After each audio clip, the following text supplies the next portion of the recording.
Bien, con respecto al análisis que planteamos o las hipótesis que vamos a plantear al respecto del mundo o los fuegos de Eduardo Galeano, tenemos una dividida en dos. En un principio se da el camino del sabio o el ascenso del mismo. En ese sentido, tenemos que en la literatura y en la teología normalmente se plantea un lugar alto como aquel que llena de reflexión al que quiere conocer, al que, valga la redundancia, reflexiona sobre ya sea un ente social o sobre sí mismo. Podemos verlos en los casos, por ejemplo, de Zaratustra en Nietzsche, quien sube a la montaña para plantear esa reflexión sobre sí mismo y sobre la sociedad, para luego bajar y exponer su caso, exponer su teoría sobre la muerte de Dios o la muerte de los valores judeocristianos. Asimismo, tenemos el caso de los Kogi aquí en Colombia, en la Sierra Nevada de Santa Marta, en donde a través de su nombre, una Widua, digamos que se va a plantear un camino de la sabiduría. En la cima se encuentra el Gon, que sería nacer, el nacimiento. Recordemos entonces que se sube para nacer, para que nazcan las ideas en cierto sentido. Na sería la historia, que es como la parte anterior a la cima. Luego vendría el Win, que es el movimiento, pues digamos que eso va a tener cierta significación alrededor de vida es movimiento y lo retomaremos ahorita en péndulo. Y Dua, que serviría como la semilla. Efectivamente, pues se trata de la base de la montaña. Asimismo, entonces tenemos el mar de fuegos. Como se podrá ver, en las diapositivas se muestra un pequeño cortometraje donde se explica de una manera ciertamente cinematográfica cómo es entendida socialmente el tema del alma, digamos como fuego, como la llama que está en cada uno. Asimismo, vamos a ver que en Heráclito, el filósofo griego, se va a dar una teoría alrededor de el fuego. Recordemos que Heráclito, como presocrático, va a fundamentar un arjé, esto es el origen y fundamento del mundo. En ese sentido, cito a Heráclito: este mundo, que es el mismo para todo lo existente, no lo ha creado ningún dios ni ningún hombre, sino que fue siempre, es y será fuego eternamente vivo, que con orden regular se enciende y con orden regular se apaga. En este sentido, digamos que el alma para Heráclito pues radica pues, precisamente en esta llama que se enciende en cada persona, en cada ser humano, y pues cuando termina su tiempo, pues se apaga. Misma idea con el tema de Eduardo Galeano, que nos expone a partir del pueblo Negua, del sabio del pueblo Negua, donde ve que todos somos fuegos, es decir, una, podríamos llamarlo como una representación, como un retrato del alma. Ya por otra parte, para objetos solamente la vamos a llamar, o la hipótesis que la nombramos, es los objetos de una vida, ¿sí? En ese sentido, digamos que el cuento se da en una vasta descripción, como ya nos dimos cuenta, pero veamos con cuidado el epígrafe que pone Benedetti. Los objetos tienen vida. ¿Por qué esto?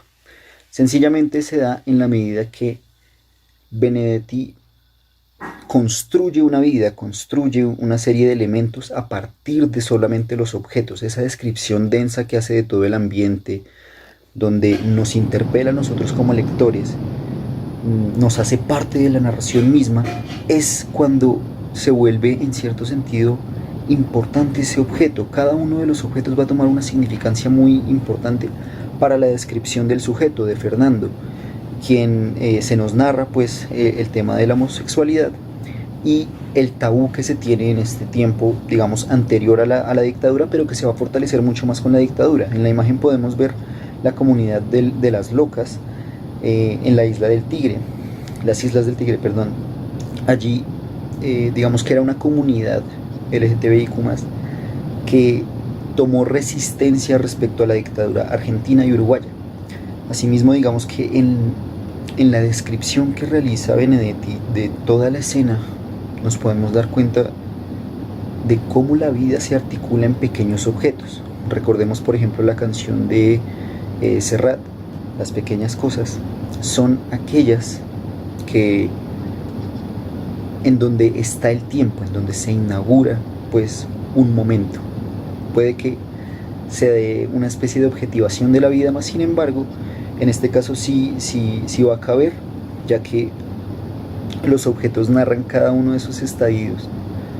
La fotografía de su amada en cierto sentido, el pañuelo rojo, que de por sí es el que usa cuando comete suicidio, el disco de Bessie Smith, etcétera. Digamos que va a dar esa ambientación en el personaje que nos va a interpelar a nosotros como lectores, ya que nosotros somos los que estamos invitados a esa habitación.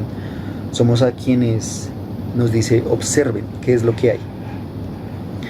Ahora bien, va a suceder un caso muy curioso con Péndulo, y es que lo nombramos la hipótesis como el retrato del cuerpo como espacio de lo político. ¿A qué hacemos referencia con ello? Como se nos cuenta en la narración, en el relato, nos damos cuenta que las sensaciones abruptas, que las sensaciones que van a tener un impacto durante la vida del personaje son aquellas que todos hemos sentido de alguna forma, que nos pegan muy fuerte. El parto él lo nombra desde un espacio vital, la importancia del parto en él. Y recordemos que el parto es algo traumático, no solo para la madre, sino para el bebé. ¿En qué medida? Sencillo, sale de su zona de confort para encontrarse con un mundo nuevo. Digamos que es ese cruce del umbral, y esta narrativa se da alrededor de esas sensaciones que interpelan al personaje.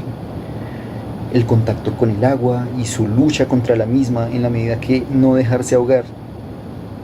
Ya luego también esa sinergia que se forma entre dos escenas que van mancomunadas, que es el amor, que es, digamos, esta potencia, esta sensación tan grande, tan importante en la vida del ser humano, pero también el sufrimiento, y se conectan a partir de lo mismo, un cigarrillo. En ese sentido, digamos que es una parte bastante importante en temas de corporalidad, ya que las sensaciones de dolor que siente en ambos escenarios, cuando su amada prende el cigarrillo y cuando el que lo tortura prende también el cigarrillo, nos muestra como una especie de pulsión entre el Thanatos y el Eros, que digamos que es un tema recurrente en la literatura, pero aquí se extrapola mucho más. Hace que las sensaciones tomen un lugar importante en la narrativa y lo vuelvan un espacio político al cuerpo, en la medida que recordemos, el cuento se instaura cuando el comunismo va a entrar a América Latina por parte de Cuba, y digamos que todas estas torturas vienen dadas por ya sea parte de la ideología comunista o parte de la ideología, podríamos llamarla capitalista, que niega el comunismo, que lo ataca y lo interpela de manera violenta. En este sentido, digamos que esta sería pues la hipótesis que plantearíamos.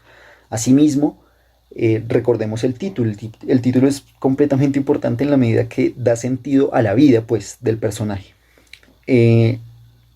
Recordemos pues la figura que estamos viendo en las diapositivas, un reloj de péndulo, referido pues al hecho de que la vida es este mismo reloj, el tiempo fugaz.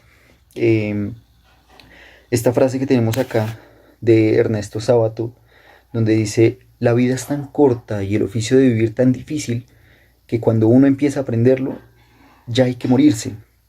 ¿Qué sucede? Este cuento, como les comentaba, es muy curioso en la medida que es una narración compleja, muy difícil de leer. En lo personal me fue muy compleja, ya que